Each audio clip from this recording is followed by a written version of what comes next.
Hello everyone, welcome back to Easy Classes. Today we are starting Unit 1st, topic Pharmacokinetic and Pharmacodynamic for MPharm first semester.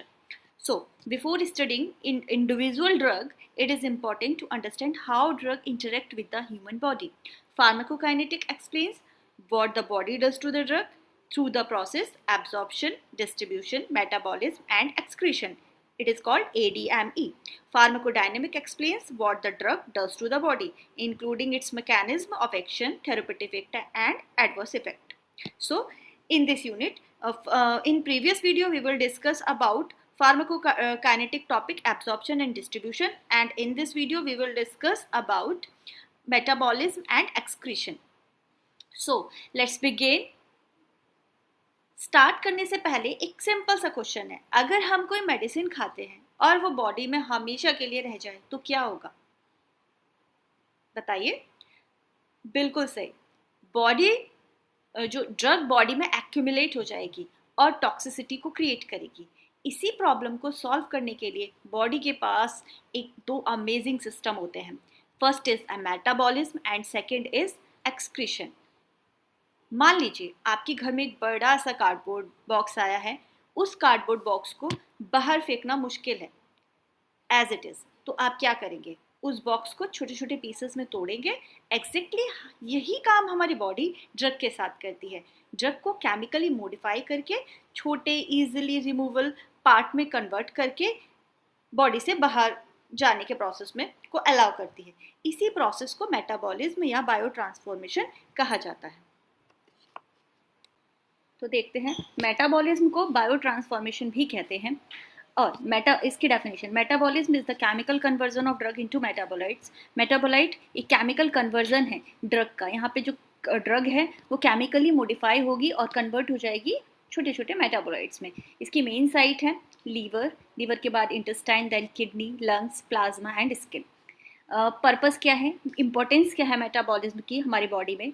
ये increase करती है water solubility को, excretion को facilitate करती है, ease बनाती है उसको, रिड्यूस टॉक्सिसिटी, जो भी ड्रग्स की अगर कोई टॉक्सिसिटी है तो वो बॉडी में नहीं रुकेगी, convert lipid soluble drugs into water soluble form. एक सिंपल सा रीज़न है मेटाबॉलिज्म क्यों ज़रूरी है। Most drugs are lipid soluble और किडनी लिपिड सॉल्युबल ड्रग्स को ईजिली रिमूव नहीं कर पाती है, इसलिए बॉडी उन्हें कन्वर्ट करती है लिपिड सॉल्युबल ड्रग्स को वाटर सॉल्युबल मेटाबोलाइट्स में, जो ईजिली यूरिन के थ्रू एक्सक्रीट हो जाती है। नेक्स्ट टॉपिक है फैक्टर अफेक्टिंग ड्रग मेटाबॉलिज्म। कौन कौन से फैक्टर्स ड्रग मेटाबॉलिज्म को अफेक्ट करते हैं? क्योंकि हर पेशेंट में ड्रग सेम स्पीड से एलिमिनेट नहीं होती है, हर पेशेंट की बॉडी अलग तरीके से रिस्पॉन्स करती है। तो इसमें कुछ फैक्टर्स है। पहला एज, सेकंड डिजीज़, नेक्स्ट है जेनेटिक्स, नेक्स्ट आपका drug dose, environmental factors, sex and pregnancy, enzyme induction and enzyme inhibition. And again metabolism helps the body eliminate drug easily and efficiently. Easily मतलब आराम से भी और efficiently वो drug अपना काम भी कर पाए। ओके, नेक्स्ट है phases of drug metabolism.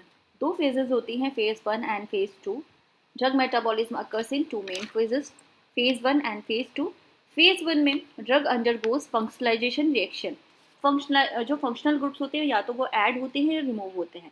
It makes the drug less lipid soluble. ये ड्रग को कम लिपिड सॉल्युबल बनाती है and more easily removable from body.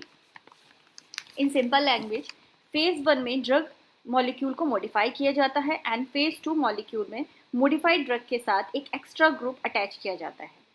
Phase 1 के एग्जाम्पल, जैसे किसी स्टूडेंट का रॉ रिज्यूमे हो और उसमें एडिटिंग की जाए तो ये फेज 1 कहलाएगा। नेक्स्ट, अगर हमारा कोई पार्सल है और उसे हमें कोरियर करना है तो उस पर जो एड्रेस या लेबल लगाया जाता है, फेज 2 में बॉडी ड्रग के साथ यही करती है और एक एग्जिट लेबल लगाकर उसको किडनी तक पहुंचाती है एंड किडनी उसे पहचान सके और बाहर निकाल सके। ये हमारा फेज 2 की रिएक्शंस वर्क करती है। So next topic is excretion. अब क्वेश्चन आता है ड्रग मेटाबोलाइज होने के बाद कहाँ जाती है? यहाँ से स्टार्ट होता है एक्सक्रीशन। तो एक्सक्रीशन क्या है? Drug and their metabolites need to be remove from the body through the kidney. Drug and उसकी जो भी पार्ट्स हैं need to be remove from the body through the kidney. Kidney के थ्रू उनको बाहर निकालना बहुत ज़रूरी है, यूजुअली थ्रू यूरिन और in faeces form. These are the main sites where drug excretion occurs. ये दो मेन साइट्स हैं जहाँ से जो ड्रग है वो एक्सक्रीट होती है बॉडी से. Where the most important drugs are excreted.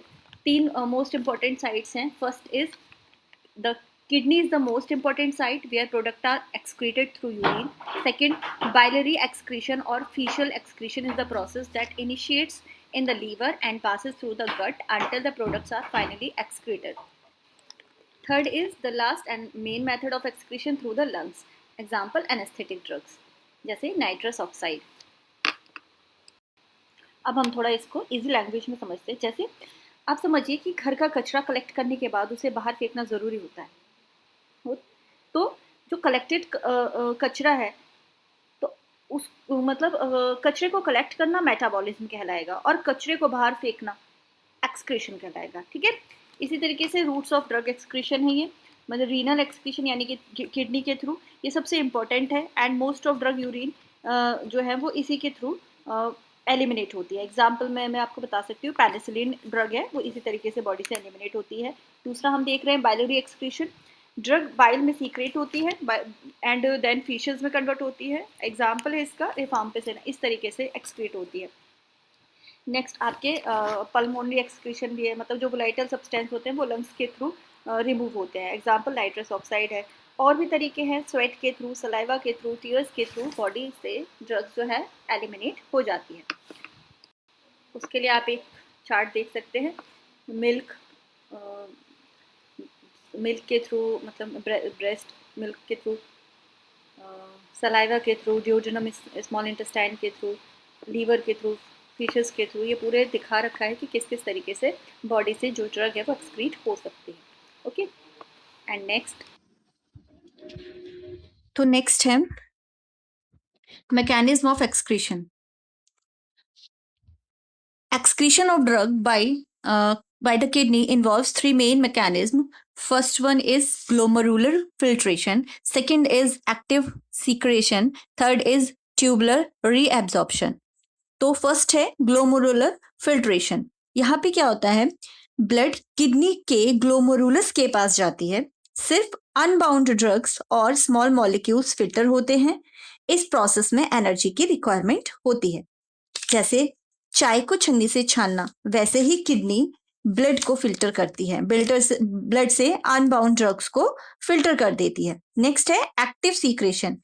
Drug को, यहाँ पे क्या होगा, ड्रग को रीनल ट्यूबल्स में पहुंचाया जाता है. जो हमारी ड्रग है वो रीनल ट्यूबल्स, किडनी के थ्रू रीनल ट्यूबल्स में पहुंचेगी. कुछ ड्रग को किडनी एक्टिवली ब्लड से ट्यूबल में ट्रांसफर कर देती है. This process require energy and drug की कंसंट्रेशन ज्यादा होने पर भी सीक्रेशन हो सकता है. यहाँ पे एग्जाम्पल से समझ सकते, जैसे हम कमरे से अपना सामान बाहर रख रहे हैं, एक कंपार्टमेंट से दूसरे कंपार्टमेंट में पहुंचा रहे हैं. थर्ड है ट्यूबुलर रीअब्जॉर्प्शन. ट्यूबुलर रीअब्जॉर्प्शन में क्या होगा, कुछ ड्रग्स ट्यूबल से वापस ब्लड में रीअब्जॉर्ब हो जाती हैं. ये ड्रग की लिपिड सॉल्युबिलिटी, पीएच, आयनाइजेशन पर डिपेंड करता है. और इसका एग्जाम्पल में बता, जैसे जरूरी, जैसे हम डस्टबिन में कुछ फेंक रहे हैं लेकिन हमें याद आ जाता है कि नहीं ये तो जरूरी है, तो इसी तरीके से किडनी तक पहुंच गया और एक्सक्रीट होने वाला है, बट रीनल ट्यूबल तक भी पहुंच गया, लेकिन फिर से लग रहा है कि ये बॉडी के लिए जरूरी है, तो वो फिर से बॉडी में रीअब्जॉर्ब हो जाए, तो इसको कहते हैं रीनल एब्जॉर्प्शन. ठीक है. With this we come to the end of today lecture. I hope the concept of ADME in pharmacokinetic is now crystal clear for you. In our next lecture, we will explore the concept of pharmacodynamics, how drugs produce their effect on the body. Thank you for joining today's session. If you found this lecture helpful for you, please give it a thumbs up and share it with your friends and classmates. Don't forget to subscribe to Easy Classes. Comment कीजिए. Notes, अगर आप complete handwritten notes और PDF चाहते हैं.